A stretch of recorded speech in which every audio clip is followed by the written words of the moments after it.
am the Bishop of the Charismatic Restoration Church, being the founder and chairman of the board. My wife and I have founded this organization in August 1978. Sa araw na ito, inaalala natin ang dalawang taong ipinadala ng Diyos upang maging haligi at pundasyon ng Charismatic Restoration Church. Sa halos 40 taon ng CRC, kilala natin sila bilang sila Pastora Lea Castromayor at Bishop Gaudencio Castromayor. Mag-asawang may matibay na pananampalataya, mag-asawang naging huwaran sa bawat isa sa atin. Alam na natin itong mga bagay na ito, pero paano nga ba sila nagkakilala? Paano nga ba sila bilang mga anak ng kanilang mga magulang? Paano nga ba sila bilang mga magulang sa kanilang mga anak? At paano nga ba sila bilang mga lolo't lola sa kanilang mga apo? Me and my family, we're working together. They grew up serving the Lord and the church and the community as well. A Love Untold. Nagsimula lahat sa pagkikita nila Pastora Lea at Bishop Gadi sa Bible School. Pero bawal magkaroon ng relasyon sa Bible School noon. Kaya nag-drop out si Pastora Lea para magpatuloy si Bishop Gadi. Kaya naman si Pastora lumipad ng Bicol upang ipagpatuloy ang kanyang Bible School. Ngunit bago pa yun, alam niyo bang napanaginipan pa ni Bishop Gadi si Pastora na tila ba isang kumpirmasyon mula sa Panginoon bago siya manligaw? Pagkatapos ng Bible School, doon ay umakyat na siya ng ligaw. Ang kanilang pagmamahalan ay naging buhay na halimbawa para sa atin na sa tunay na pag-ibig ang Panginoon ang sentro at hari. Sa bawat paglalakbay nila, si Pastora Lea ang laging nagkukwento para lamang mapanatiling gising si Bishop Gadi. Pero kapag hindi na talaga kaya ng kanyang katawan, pumipikit siya kahit saglit, mga 5 minuto, at babalik ulit sa pagmamaneho. Pareho silang mahilig kumain, lalo na pag mayroong sausawan at Coca-Cola. Tila may isang piyesta ang bawat kainan pagkasama sila. Ang una nilang misyon pagkatapos ng Bible School ay ang pagkakasal. Marami silang kinasal sa Tondo. Maraming beses na hindi lamang siya naging tatay sa kanyang mga anak, ngunit sa mga lingkod rin ng Diyos. Hindi siya nag-aatubiling maging haligi ng pamilya. Bukas ang kanilang tahanan sa lahat ng nangangailangang pisikal, emosyonal o espiritual man. Parang walang katapusan ng kanilang pagbibigay, isang kanlungan para sa mga naliligaw ng landas at nangangailangan ng lakas ng loob. Hindi lang sa SM nakukuha ang lahat. Because with Pastora Lea and Bishop Gadi, they got it all for you. Sa mga taon ng pandemya kasunod ng pagkawala ni Pastora Lea, si Siv ang nakasama ni Bishop Gadi sa Ramil Building. Ika nga ni Siv, puyaters sila ni Bishop, kung saan napupuno ang mga oras ng mga kwentuhan na parang hindi natatapos. Ang bawat kwento ay may halong kalungkutan at pagmamahal.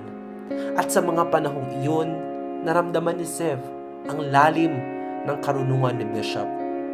Ngunit kasabay nito, ang bigat ng kanyang kalungkutan dulot ng pagkawala ni Pastora Lea.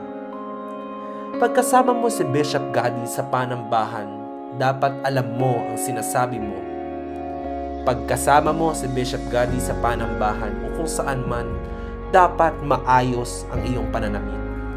Pagkasama mo si Bishop Gadi sa hapagkainan, dapat walang matitira ni isang butil ng kanin sa plato mo. Pagkasama mo sila Bishop Gadi at Pastora Lea, dapat mabilis kang kumilos. At pagkasama mo sila Bishop Gadi at Pastora Lea, handa ka dapat na gawin kung ano yung pinakamahusay. Sa mga salita ni Reverend Tony, si Bishop Gadi ay masinop, masipag, marunong sa bahay, magaling magluto at malapit ang puso sa Panginoon. Noong bata pa sila, madalas na sinasama ni Bishop Gadi si Rev Tony sa Bellevue Theater sa Paco, Manila. Sa labas ng PGH, minsang nagtinda na rin sila ng balut. Sinuong ni Bishop Gadi halos lahat ng sideline na pwede niyang pasukan. Si Pastora Leia ay lumaki na born-again Christian. Lahat sila sa pamilya ay musically inclined. Siya yung isang tao na hindi makasarili. Ayaw niya na siya ay ginagastosan o kinikilala sa entablado because she works well behind the limelight. Bukod dito, si Pastora Leia ang promotor ng mga larawan at memorabilia. Si Bishop Gadi, sa kabilang banda, ay mahilig naman kumuha ng mga larawan. He loves photography. Siya ay isang tao na palaging abot kamay ang mga pangarap, kahit paminsan ay tila hindi maabot. Hindi siya kailanman sumuko sa kanyang mga pangarap. Instead, he stood firm in his faith. Isa siyang disiplinadong tao. Sa pagiging disiplinado niya, kahit malayo nang naglalaro sila Pastora Gatli, Pastor Cheng at Sister Michelle sa labas, rinig pa rin to ni Bishop habang nasa meeting ng elders at deacons sa 3rd floor ng Ramil Building. Mahilig siya sa mga simpleng bagay tulad ng pagtakbo at pagluluto.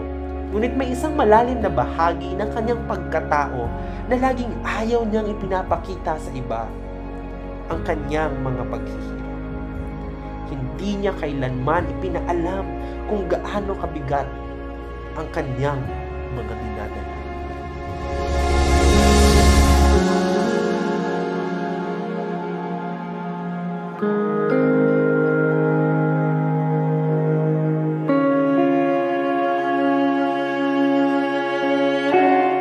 Namimiss natin si Bishop Gadi at Pastora Leia.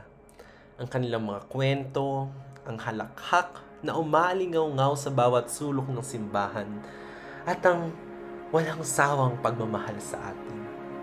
Ang kanilang pag-ibig ay hindi lamang isang pagmamahalan ng mag-asawa, kundi isang pagmamahal na nakaugat sa pananampalataya at paglilingkod.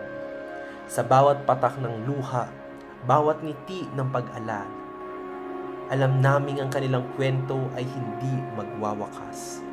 Ito ay isang kwentong isinulat sa puso at magpapatuloy sa bawat isa sa atin na minahal nila. Huwag nating kalimutan ang aral ng kanilang buhay.